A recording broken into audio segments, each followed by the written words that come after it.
Antes de nada, si te gustan nuestros vídeos, dale el botón de suscribirse.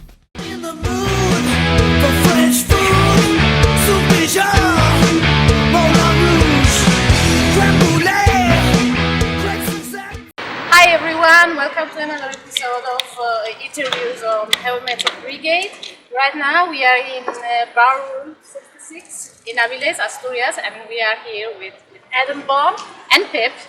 Hi Adam, welcome to Avilés. Hola, hello. Good to have you here. It's not your first time. You have played here three times already. Yeah, this is my third time here. My friend Diego brought me here the first time. He died a couple of years ago, but his bass head is still here in the back of my band, and he's traveling with me in my heart, laughing at some of the shit I'm going through in Spain. It's been a blast. But you have been going cruise ships, right? We have seen you stressed a bit. Well, road life is like a roller coaster. It's very much up and down, and there are good times, there are great times, there are amazing times. And sometimes there's bad times, or hard times, or scary times. It's a journey. It's like life. And it's life living at high speed. So, you know, sometimes we do more in a day than most people might do in a month. It can be exhausting. I've been doing it for the past 10 months. I've been on the road. It's been the longest tour of my life, but also been one of the greatest. I've had a gas playing with Leo, who's the best drummer in the fucking world that's living. And let's see, I'm playing with Paulo on bass right now, who played on the Live Dream album, and he used to play with me for 10 years or so. And he's a superstar. He's gorgeous. He's so good now. Lost a few friends along the way. We got to open for Scorpions. We had to play with Scorpions. That was my dream, to play a giant arena and look in that spotlight, which is looking in the eyes of God. You know, when they say, don't go to the light. Go to the light. That's the light, and I would have gone to it, absolutely. Speaking of tour, you've been, like you said, 10 months on tour. Where are you coming from right now? Which cities have you set on fire, like literally? Well, let's just say countries. Holland, Belgium, France, Spain, Italy, Germany, Czech Republic, Poland, Lithuania, Latvia, Romania, Bulgaria, Austria, Switzerland. Well, actually, we just drove through Switzerland. Finland, where I opened for Scorpions. Wow. But it's a lot of back and forth, it's a lot of driving. You don't never know, well you could know, but I don't care to know where I'm going 2 weeks from now. I'm only interested in knowing where I'm going next, or what's in the next day, or what I have to drive to. But I know 2 weeks from now, I have to go into a hospital, because when I close this eye, I cannot see the camera. I can't even see Leo. I can't reach the microphone. I can see if there's a person here. I can see I can see sort of your hair, almost your eyes. But now I can see this. I have to have my surgery. And you're still postponing it because you're on tour? Bar fight Burgos a couple of days ago. I mean, he's as rock and roll as it is. He's been to more countries and more cities and more places in 7 years than 99% of the people on Earth go to in their lifetime. Rock and roll brings you to places you would never normally go. And I don't remember where it was 3 days ago, the first show in Galicia. The most beautiful poster. It was like this creation of this guy that made a bar in this. I can't even explain it, but it was like a voodoo temple, or like if you would have, gone to a cavern of skulls or something like that. It was so amazing. There's so many wonderful places and beautiful places on this earth, and a lot of bands don't get to see them when they travel on a tour bus. I may drive a piece of shit van that I can rent for cheap, but I can go anywhere I want. I can stop anywhere I want. And the things we've seen, me and this dog, are just incredible wonders of the world. It's so beautiful. If you can get off your phone once in a while, stop doom scrolling, actually get out. This isn't even like being a tourist because I'm going from job to job. I have to go to these places. But sometimes when you get lost, it's the most fabulous. Look around. And sometimes you won't know, and just around the corner, maybe driving some shit road, and then all of a sudden you'll see the most beautiful mountain you've ever seen in your life. Or there's cities and skylines. You know, in Kiwanis, it reminded me of 1950s America. It's very strange because I did not see, you know, Europe is pretty diverse. America's, New York's a melting pot, diverse of everything. God knows, dogs, cats, man, whatever. Everything else in between. This town of Kiwanis, Lithuania, it was like going to the Red Dawn. It's just like Main Street America. Everybody was like, there were just families walking with kids, pushing strollers, and coffee shops and stores. It was quite beautiful, but it was almost shocking to see a place like that because, well, I grew up in the 70s. That's kind of what sort of. But, you know, the world has definitely changed. You gotta roll with the changes. Everybody has a right to rock. We do too. You've been playing guitar since like, you were 17 years old, right? No, I've read that. I've been playing since my first guitar I got at age 12. Well, Yeah. so what if you never had learned to play guitar? What would Well, your I profession never. be? My father owned a bakery, and his father owned a bakery, and that's how they came to America. My grandfather, when he was, I don't know, a young teenager, he lived in a town called Mielec, Austria, which is now in Poland. But there was a thing back then called Yiddish theater. You didn't have a way to get your news on your phone. They had to travel from town to town. And the way to get people together was not, you know, like the town crier or, you know, it was these shows. And the Jewish people would play violin, tell jokes and stories and skits. And through their satire and their thing, that's how they expressed what was coming. Because anti-Semitism was on the rise. My grandfather was kind of worried, so he sent 3 of his sons. He had 7 sons. My father Abraham and 2 of his brothers. I don't recall their names. So, but my grandfather Abraham went to Washington, D.C. on a boat called the Graf Zeppelin. He got to Hamburg hitching a ride with a Yiddish theater troupe that was rolling through Mielec and on their way to Hamburg. And I believe that my great-grandfather, Chaim, was into Yiddish theater. He was a performer. So it comes from the family. Not really. The baker thing was the family. This is a long generational pass for me to get back here. But the thing is like, think of Axl Rose and the stars dancing, and the hair, and the hats. Okay, that was how you got laid in 1890. You know, so these guys, like, they looked cool. That was the thing. You know, they could dance, and they could sort of play music and tell jokes, and they had their payoffs, and yeah, but I mean, that was how you met girls, especially if you were an 18, 19, 20-year-old man. And it's also how they got the news. It's also how they got to see the world. So, my great-grandfather came into Ellis Island. They went to Virginia.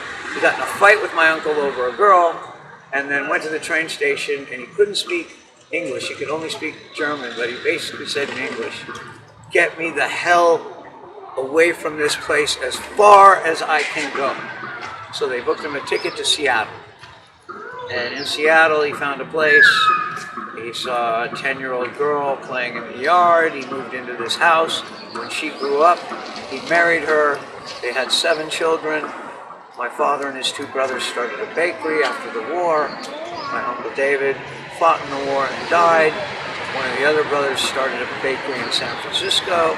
But the 3 brothers that started the bakery in Seattle, it was an institution. My dad was the boss. Everybody loved him. He met a girl who had 3 kids, but the best friend of my father, who was this girl's husband, left. So my father married her, adopted the kids. They went to Hawaii on a honeymoon, or not a honeymoon, just on a vacation. And they weren't expecting it, but when they got back, they found out she was pregnant with me.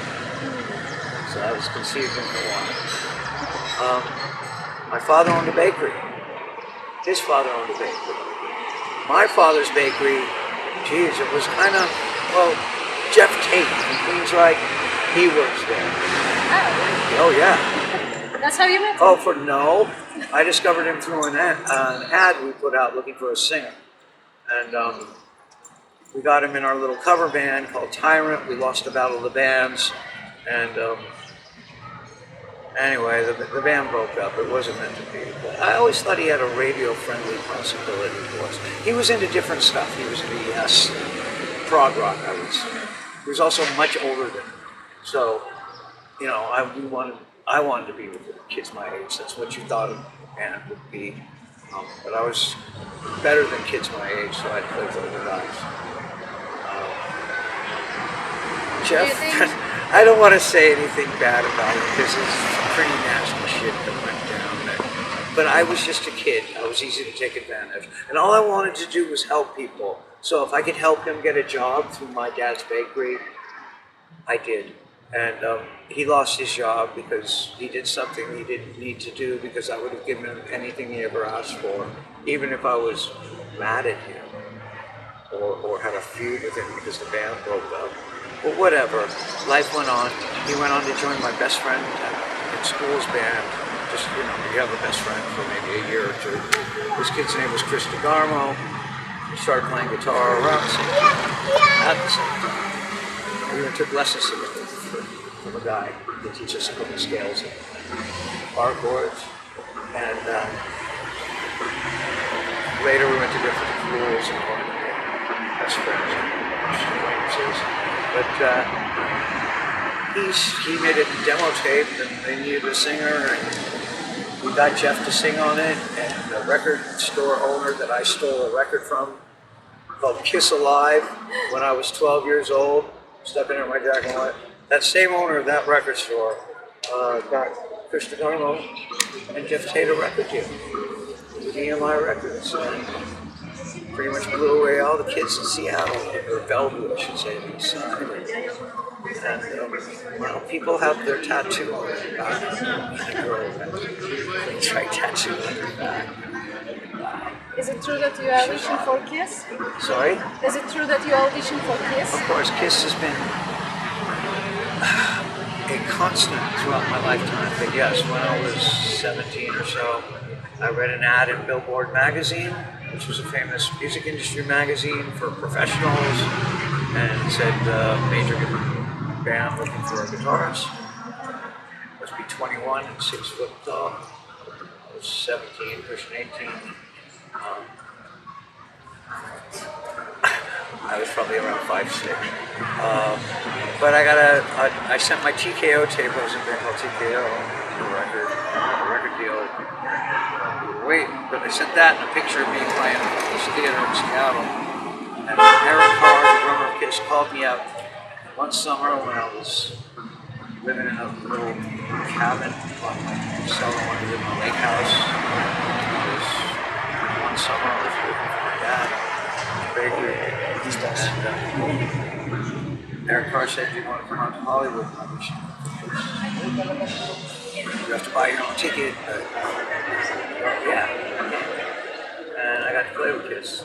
I mean, I was a little kid, so I kind of lied about my age. But they're also giant men, and they're grown adults. The other thing I didn't know at the time was how good Ace Frehley was at that point, because all I had really known was Kiss Alive or Kiss Alive 2, but you didn't really understand that Ace was at a point where he was singing, you know, a quarter of the show, and songs like New York Groove, 2000 Man, Talk to Me, all these wonderful songs, just a lot more than Shock Me. He was truly irreplaceable. They were like the Beatles. So it was really like, you know, the Beatles trying to pop in somebody else instead of George Harrison. It wouldn't have been the same. Ace, not to mention his lead guitar playing. His lead guitar playing, yeah. I mean, I can sing on the guitar, similar to me. I grew up on that. That's what turned me on. Come on! But no, the persona of this man and the humor, and you don't realize that it's not just a song you write. If you write that song is you, man. The guy could see my show and say, wow, I can see your entire life through your guitar. Do you think people can see your entire life in your shows? Absolutely. It takes a lifetime to sort of build what I've built in the music. My influences, like in my friends, Johnny Thunders, I learned a lot from so many people. I got to play with John Paul Jones of Led Zeppelin. Cliff Williams of AC/DC played on my very first album when I had a record deal. And not because before I had a record deal, he played on my album. I've been blessed to work with some of the greatest people on earth. I worked with one of the greatest drummers ever, Bobby Chenard. Played Michael Monroe? I made a record with Tommy Price, who played with Michael. I worked with Michael for a year. I gave him a year of my life. I learned a lot from him. Sadly, he's ghosted me, and we'll probably never speak again. And I mean, I love him like a brother, but you know, people didn't want us to be together. Very strong, very powerful forces. So I have the same kind of energy that he has, that Leo has. You know, Michael's the type of guy that he loves the spotlight, but he doesn't really want to share it with anybody. You know, having a partner in crime. So he kind of plays with, I'll just call it milk toast. You could replace anybody, and it wouldn't make a fucking difference. You know, yeah, as long as it's Michael, you know, to him the guitar doesn't matter. But I'm a fan of guitar, and it's the most important instrument to me in the musical world, the lead rock guitar.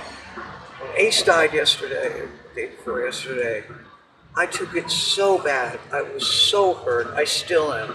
I'm in mourning and I'm in grieving. But I've had the fortunate luck to be able to be on the road at this time. And in the past 3 days, the music that I've been able to play and express my love of what he did through this music, it's healed me. You know, it's helped me gotten over this horrible, horrible tragedy, which this came out of nowhere. You know, of course it's shocking when any, you know, rock star you love dies. But when somebody dies out of nowhere that you didn't expect, I knew Eddie was sick and had cancer. You didn't want him to die, but, you know, my wife died of cancer in my arms. I know, you know, cancer's a bitch. Motherfucker's gonna get you if you die, So you think the death of Ace impacted you more than the death of Ozzy, for example? I was sad that Ozzy died. I loved watching his goodbye. He was very lucky to say goodbye. It didn't surprise me that he died 17 days after the show? I was kind of like, wow, nobody expected it that soon, but Lemmy died 17 days after his party, his last show, but his last show was at the Whiskey, which was just a sad horrible affair according to Ross Halford, who was there. Ozzy's farewell tribute was one of the greatest send-offs you could ever imagine. But yeah, I you know, I deeply felt shock and horrible sadness and a hole in my soul, my alma for Ace. He's so influential to me. When I was a kid, he was the first. And he was the one that me and Christy Darmo were like talking about the electric guitar. Because there was a big campaign that said Kiss sucks, disco sucks. And I was asking him, and he's talking about his band Kiss. I'm happy to play anywhere. You like both? Big venues or any venue. little clubs? It was the same to me. I walked up and owned that stage like it was a club. Just another club. But I had to listen to John Paul Jones play to each side. You know, so I tried to amplify my emotions a little bit. And it was a dream. There's a picture of me looking into that light. Are we going to see some pyrotechnics tonight? Do you want me to? Yeah. Some Okay. fireworks? Okay, I'll do it. Good to know. Just for you. Thank you, I'll be there. Thank you very much for this interview, Adam. And it was the easiest interview I ever had because Because I am not shutting up. I don't like talking, but I have some things to say. It's the final show of my tour after 10 months. You know, it's sad. It's the end of a chapter of my life. I'm going to But you'll be back. I don't know when, because I'm taking my cabinet home. I want to try America. It's a big job. Diego Prieto will book me here, help me get here and get back after COVID. I was like, fuck it. But then I managed to get the band back together with Leo and Ghazi, and took Ghazi to Scorpions, but I had to give him a sack. I'm not going to get into it. Don't call cops on the phone. So, Oh, that happened. I'm lucky I'm not in a Lithuanian jail. I'll tell you that. But, you know, some things run its course. It's fate that decides. You have to learn to roll with it. I've been through 20, 30, 40 different lineups. You know, some of them stick, some of them get really good, but they all sort of influence, and the music changes, like life changes, like the world changes. And pretty soon, you know, you're going to change. And you know, if there's still that fire inside you, maybe that fire can go as fast as an email across the world. Like, think about that. If you have that, I don't know. I happen to think this dog's an alien sent from outer space just to observe and report. Anyway, thank you very much. Rock like Last fun. words for Heavy Metal Brigade. Okay. What do you want me to say? Any last words for your fans in Spain and for Heavy Metal Brigade? Okay, Viewers? I wish I could say it this way. I would say just love who you love what you do, and love yourself. And if you do those things, maybe other people will love you and love what you do too. It's all about love. Great way to finish the interview. Thank you very much. It's been a pleasure.